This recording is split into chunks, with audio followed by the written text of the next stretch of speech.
প্রিয় মাধ্যমিক পরীক্ষার্থীরা, আমরা এখন এই ভিডিওতে আমাদের বিদ্যালয় থেকে দেওয়া টেস্ট পেপারস এর এই 11 দাগের 2 নম্বর জ্যামিতিক প্রশ্নটি বা সম্পাদ্যটি আমরা এখন খুবই সহজ সরলভাবে আলোচনা করে অঙ্কন করব। ঠিক আছে, তো প্রিয় শিক্ষার্থীরা, আমরা প্রথমে প্রশ্নটা একটু ভালোভাবে পড়ি। প্রশ্ন এখানে আমাদের দেওয়া রয়েছে 8 সেমি ও 6 সেমি দৈর্ঘ্যের বাহু বিশিষ্ট আয়তক্ষেত্রের সমান ক্ষেত্রফল বিশিষ্ট একটি বর্গক্ষেত্র অঙ্কন করো। ঠিক আছে, খুবই সহজ অঙ্ক।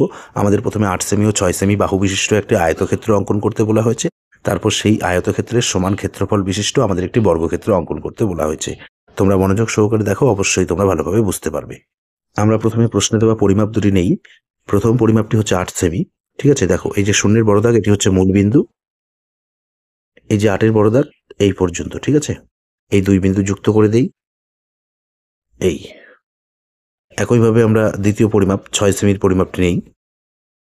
মূল বিন্দু, এই 6-এর বড় দাগ, এই 2 বিন্দু যুক্ত, এই এটি হচ্ছে 8 সেমি, এটি হচ্ছে 6 সেমি।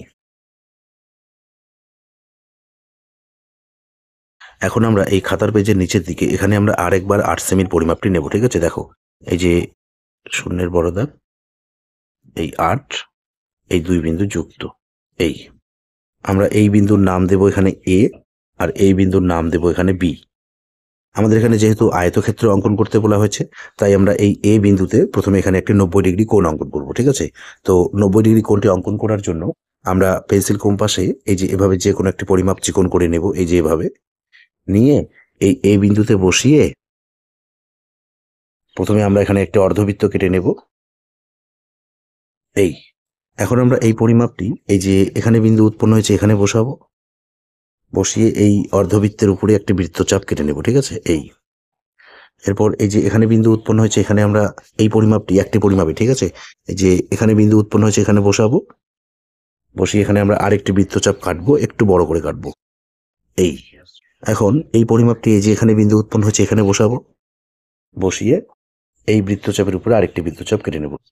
এই এখন আমরা এই যে এখানে বিন্দু পেলাম, এই বিন্দু আর এই এ বিন্দু, এই দুটি বিন্দু যুক্ত করে এদিকে আমরা একটি রশ্মি অঙ্কন করবো। ঠিক আছে, তো রশ্মিটি আমরা অবশ্যই 6 সেমির থেকে বেশি নেব। এই আমরা প্রায় 7 সেমির মতো নিলাম। ঠিক আছে, এখন আমরা পেন্সিল কম্পাস দিয়ে প্রথমে এই 6 সেমির পরিমাপটি নেব। ঠিক আছে, দেখো এই যে এভাবে নিতে হবে। নিয়ে এই এ বিন্দুতে বসাবো। বসিয়ে আমরা এই রশ্মির দিকে এই যে উপরে এই দিকে এখানে বৃত্তচাপ কেটে নেব। ঠিক আছে, এই 6 সেমির পরিমাপটি আমরা এই বি বিন্দুতে বসাবো। বসিয়ে উপরে বৃত্তচাপ কেটে নেব। ঠিক আছে, এই একইভাবে আমরা এই 8 সেমির পরিমাপটি নেব। পেন্সিল কম্পাস দিয়ে দেখো এই যে এভাবে নেব। ঠিক আছে, নিয়ে এই যে এখানে বিন্দু উৎপন্ন হয়েছে এখানে বসাবো। বসিয়ে এই বৃত্তচাপের উপর আরেকটি বৃত্তচাপ কেটে নেব। ঠিক আছে, এই যে এখানে বিন্দু উৎপন্ন হয়েছে, এই বিন্দুর নাম দিই আমরা সি, এই বিন্দুর নাম দিই আমরা ডি। ঠিক আছে, এখন আমরা স্কেল দ্বারা এই সি আর বি বিন্দু যুক্ত করে দেব। ঠিক আছে, দেখো এই একইভাবে আমরা এই সি আর ডি বিন্দুও যুক্ত করে দেব। এই এখন আমরা এই আয়তক্ষেত্রের সি আর ডি বাহুটিকে এদিকে ডান দিকে বাড়িয়ে দেব। ঠিক আছে, এখানে ভালোভাবে স্কেলটি বসাতে হবে। এই এদিকে রশ্মির চিহ্ন বিন্দু করে নাম দেবো এখানে এক্স। এখন আমরা পেন্সিল কম্পাস দিয়ে এই বি আর সি দৈর্ঘ্যটির পরিমাপ নেব। ঠিক আছে, বা বাহুটির পরিমাপ নেব। এই যে এভাবে নিতে হবে। ঠিক আছে, নিয়ে এই যে সি বিন্দুতে বসাবো। ঠিক আছে, আমরা বি আর সি বাহুর পরিমাপ নিয়ে সি বিন্দুতে বসিয়ে এই এক্স রশ্মির ডান দিকে এদিকে বৃত্তচাপ কেটে নেব। এই যে এখানে বিন্দু উৎপন্ন হলো, এই বিন্দুর নাম দিই আমরা ই। এখন আমরা এই ডি আর ই এই সরল রেখাংশটিকে এখন আমরা এখানে সমদ্বিখণ্ডিত করব। ঠিক আছে, তো সমদ্বিখণ্ডিত করার জন্য আমরা পেন্সিল কম্পাসে এই ডি আর ই সরল রেখাংশের দৈর্ঘ্যের অর্ধেকের বেশি নেব। আইডিয়া করে এখানে অর্ধেক, তার থেকে একটু বেশি। ঠিক আছে, নিয়ে আমরা উপরে একটি বৃত্তচাপ কেটে নেব এবং নিচে একটি বৃত্তচাপ কেটে নেব।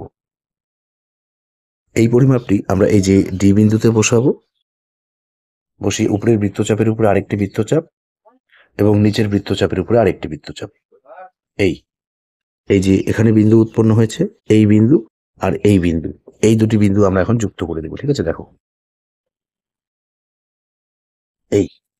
তো প্রিয় শিক্ষার্থীরা, আমরা এই যে ডি আর ই সরল রেখাংশটিকে এখানে আমরা সমদ্বিখণ্ডিত করলাম। ঠিক আছে, আমরা এই ডি আর ই সরল রেখাংশের দৈর্ঘ্যের অর্ধেকের বেশি পরিমাপ পেন্সিল কম্পাস দিয়ে নিয়েছি, নিয়ে এই ই বিন্দুতে বসিয়ে উপরে এবং নিচে কেটেছি। একইভাবে ওই পরিমাপ দ্বারা আমরা এই ডিতে বসে উপরে নিচে বৃত্তচাপ কেটেছি। ঠিক আছে, আমরা এই যে এখানে বিন্দু পেয়েছি এবং এখানে বিন্দু পেয়েছি, এই দুই বিন্দু আমরা যুক্ত করে দিয়েছি। ঠিক আছে, যুক্ত করে আমরা ডি আর ই সরল রেখাংশের এই সমদ্বিখণ্ডকটি পেয়েছি। ঠিক আছে, এই সমদ্বিখণ্ডকটি এই ডি আর ই সরল রেখাংশকে এই যে এখানে ছেদ করেছে, এই বিন্দুর নাম দেবো আমরা ও। এখন আমরা পেন্সিল কম্পাস দিয়ে এই ডি আর ও দৈর্ঘ্যের পরিমাপ নেব। ঠিক আছে, দেখো এই যে এভাবে নিতে হবে। ঠিক আছে, নিয়ে আমরা কাঁটাটি এই ও বিন্দুতে বসিয়ে রাখবো। বসিয়ে রেখে আমরা এই ই থেকে ডি পর্যন্ত এদিকে একটি অর্ধবৃত্ত অঙ্কন দেখ।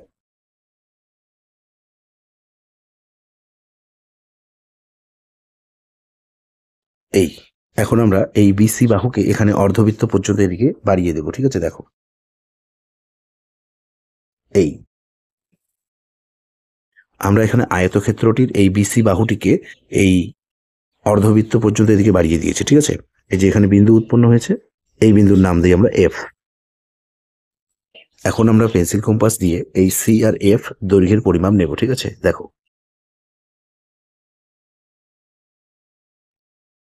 এই যে এভাবে আমরা সি আর এফ দৈর্ঘ্যের পরিমাপ পেন্সিল কম্পাস দিয়ে নেব। ঠিক আছে, নিয়ে এখন আমরা বর্গক্ষেত্রটি অঙ্কন করব।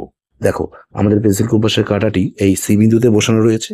আমরা এক্স রশ্মির ডান দিকে দিয়ে একটি বৃত্তচাপ কেটে নেব এই, এবং এই পরিমাপটি এই যে এখানে বিন্দু উৎপন্ন হলো। ঠিক আছে, নতুন করে এই যে এখানে বিন্দু উৎপন্ন হলো, এই যে এখানে বসাবো, বসিয়ে এই উপরে একটি বৃত্তচাপ কেটে নেব এই।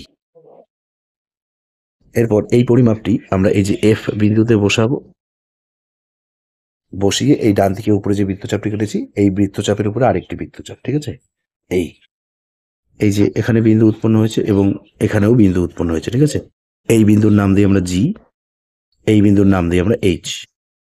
এখন আমরা স্কেল দ্বারা এই এফ আর জি বিন্দু প্রথমে যুক্ত করে দিই। দেখো এই একইভাবে আমরা জি আর এইচ বিন্দুও যুক্ত করে দেব। এই এই বাহুটি হচ্ছে 8 সেমি, এই বাহুটিও 8 সেমি,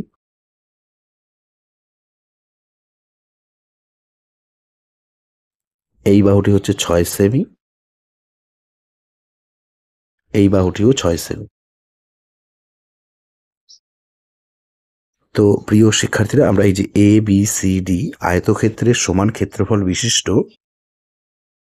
এই সি এফ জি এইচ বর্গক্ষেত্রটি আমরা অঙ্কন করলাম। ঠিক আছে, এখন আমরা এই চিত্রটির বা সম্পাদ্যটির নিচে একটি লাইন ভালোভাবে সাজিয়ে লিখব। তোমরাও পরীক্ষার খাতায় ভালোভাবে লিখবে। ঠিক আছে, দেখো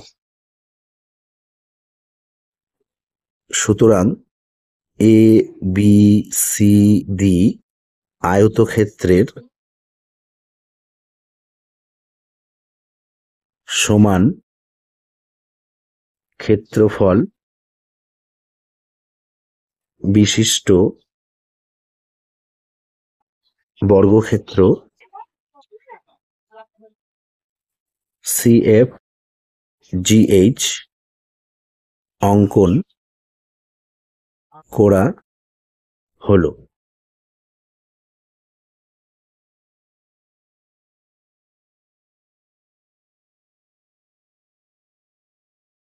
তো প্রিয় শিক্ষার্থীরা, নিশ্চয়ই তোমরা এই জ্যামিতিক চিত্রটি বা সম্পাদ্যটি অঙ্কন করার পদ্ধতিটি ভালোভাবে বুঝতে পেরেছো।